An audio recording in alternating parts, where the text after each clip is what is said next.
This is problem number 17 from chapter 12. It's on page 517. Two packages are placed on a conveyor belt which is at rest. The coefficient of kinetic friction is 0.2 or 20% between the belt and package A and 0.1 or 10% between the belt and package B. If the belt is suddenly started to the right and slipping occurs between the belt and the packages, determine A, the acceleration of the packages, and B, the force exerted by package A onto package B. Alright, so let's find out the answers to these questions. Let's begin with a picture to show what's going on. Here's package A, and here's package B. Now I'm going to begin essentially with a free body diagram. By the way, this is, here, let's do it this way. This is problem 12-17, by the way. So I'm going to begin with a free body diagram, and it'll look like this. We've got the weight of A acting downward, the weight of B acting downward, the normal force on A from the belt, a normal force on B from the belt, and then a frictional force on A from the belt and a frictional force on B from the belt.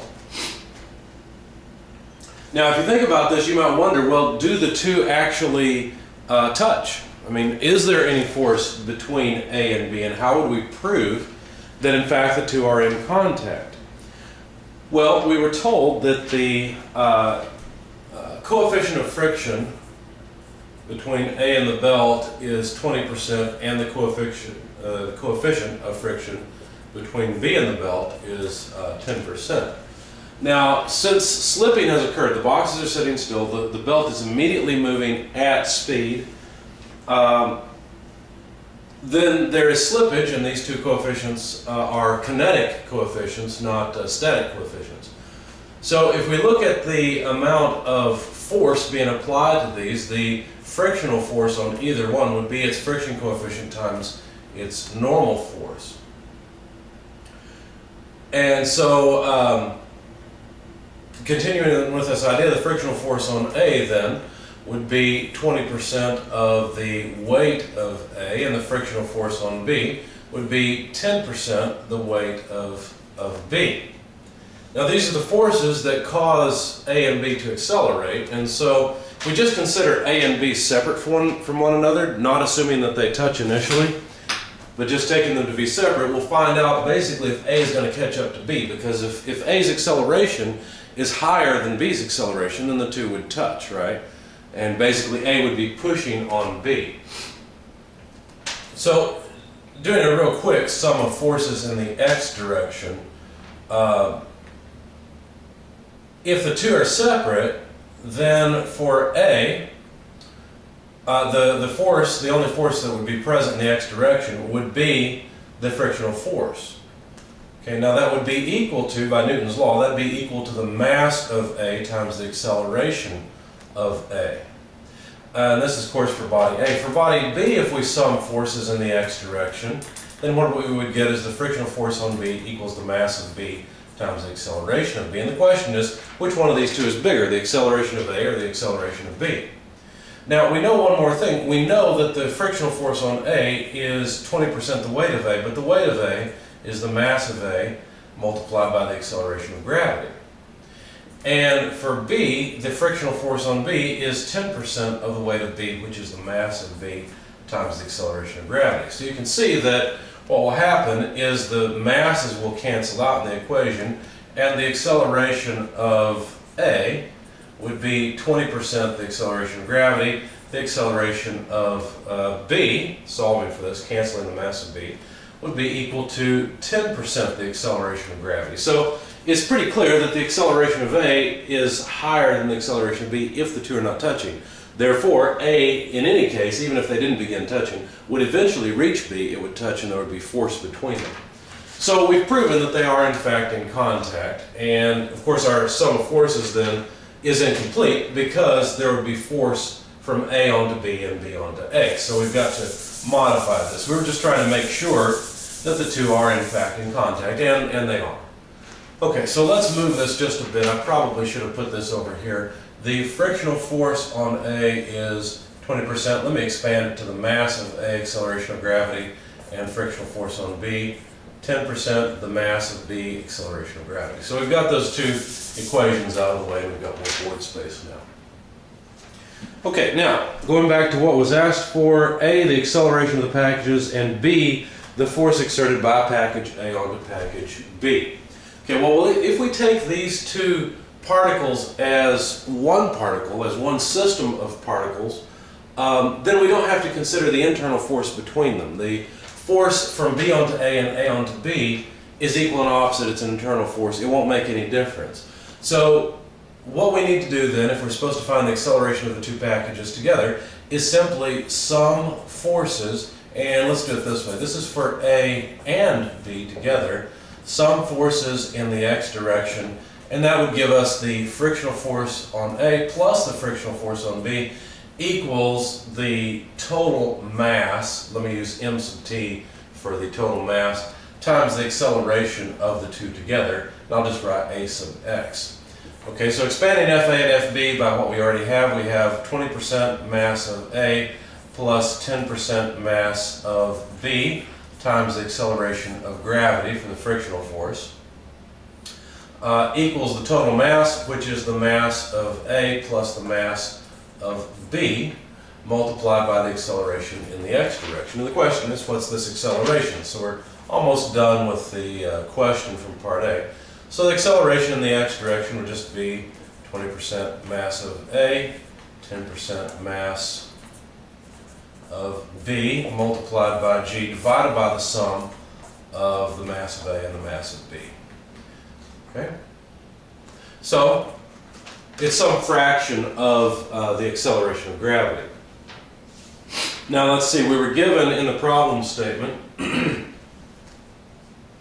that the let's see, we're given, it actually wasn't in the problem statement. There's a figure off to the right that says that A has a mass of 60 pounds mass and B has a mass of 75. So if we took 20% of the 60 pounds mass of A plus 10% of the 75 pound mass of B times the acceleration of gravity, which is 32.2 feet per second. I tell you what, let's do it this way. Let's just say, let's leave that as g for right now, divided by the mass of A plus the mass of B. Well, that's 60 pounds mass plus 75 pounds mass. Then we can figure out the acceleration in g's. Okay, and it looks like that the acceleration of in the x direction of the two packages is 0.144. It goes on forever, so we'll say approximately and just shut it off. G's. So it's 0.144 g's of acceleration. Now, if you plug in the acceleration of gravity, 32 point, yeah, we're in English here, it's okay. 32.2 feet per second squared, then you would find that this is 4.651 or so feet per second squared. And there's the acceleration of the two packages from part A. All right, now the question is, what is the force between the two blocks? Now we've taken the two together as one system. What about when we separate them up? And what about when we separate block A from block B? Then what happens? Well, then, let's see, I guess I'll erase this so I don't have to go too far down. Well, we've got some space on the video. Let's try it. Okay, so if I change my free body diagram now to include the external force, let's just talk about A, for example. The weight of A, normal force on A. All of this is the same as it was before, frictional force on A. But now we have a force from B onto A. Okay. So that we have a force from body B onto A, and it may be that the standard is to switch these two, I can't remember.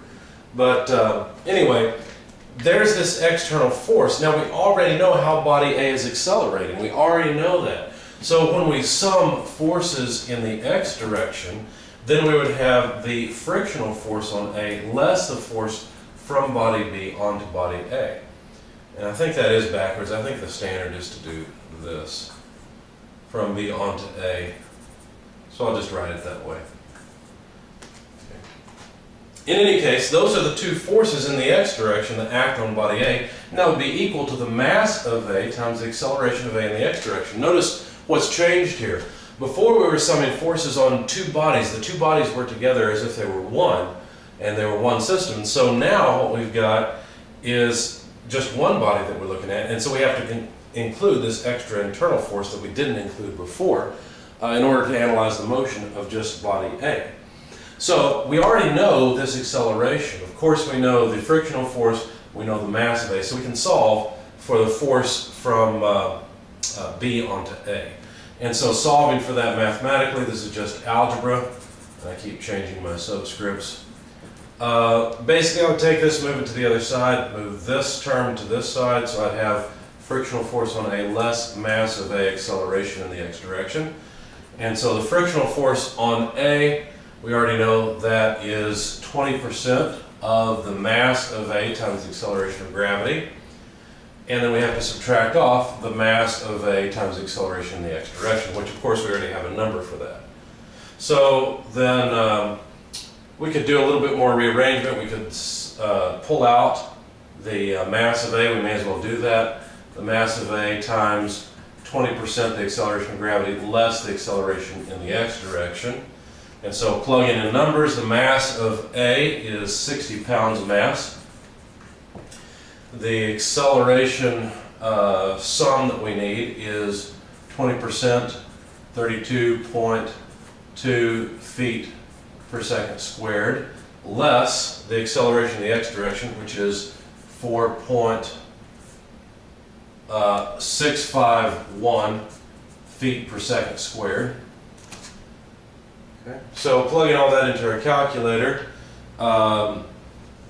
we'd have 20% of 32.2 less 4.651, that's a quantity, times 60, gives us the force. Now, the force units that we have are force units we're not used to. This is 107.34, and the units are legitimately pounds mass feet per second squared. Those are the units of force that we have in our result. That's not what we're used to. What we're used to is pounds force. So how do you go from pounds mass feet per second squared, which is all one unit for the dimension of force, to pounds force? Well, there's a conversion factor. Normally in most courses they'll call it G sub C. To me it's just a conversion factor. It's nothing more, nothing less. In fact, it's 1 pound force per pound mass per 32.2 feet per second squared. That's just how I remember it. But that's legitimately the conversion factor, because there's 32.2 pound mass feet per second squared for each pound force. So basically, numerically, what I need to do is just divide by 32.2, and I'll have pounds force. So divide by 32.2, and it comes out to 3.33 pounds force. So there's the force between the two packages, and that's the answer for part B. Notice I assumed a direction, which intuitively makes sense. That is that B is pushing back on A, and so A has to supply some of the acceleration of B because it's the one with the higher friction coefficient. In fact, that force is 3.33 pounds. It would be interesting to compare that to the frictional force on A and B. So let's go ahead and calculate the magnitude of these two. Of course, I'm just going to plug in 60 pounds mass. Okay, and if I multiply by G, I'll have units of pounds mass feet per second squared, which I will then divide by 32.2. Another way of looking at it is mass times times acceleration of gravity is just the weight of A. So I just need 20% of the weight of A, so 20% of 60 pounds force is 12 pounds force. And then I need 10% of 75 pounds, which is just 7.5 pounds force. So the friction on A is 12 pounds force worth, the friction on B is 7.5 pounds, and B just needs a little more oomph, a little more push, and so 3.33 pounds of force comes from A and acts on B above and beyond what the friction is doing. Okay?